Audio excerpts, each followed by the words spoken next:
Hello, mga kakabsat, kakaruba. Oh my gosh. Haggard na naman tayo. It's Tuesday morning and it's 12:24. There, it's 12:24 in the afternoon. And I just finished cleaning all the rooms in the house and oh my gosh.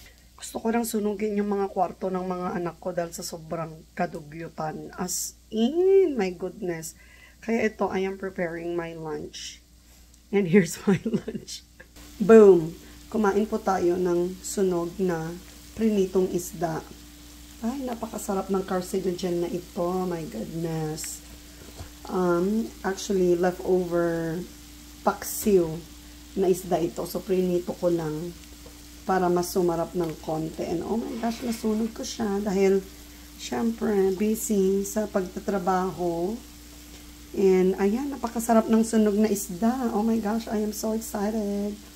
Hinintay ko pa ang aking quinoa rice. Ayan, ciao, sunog na isda.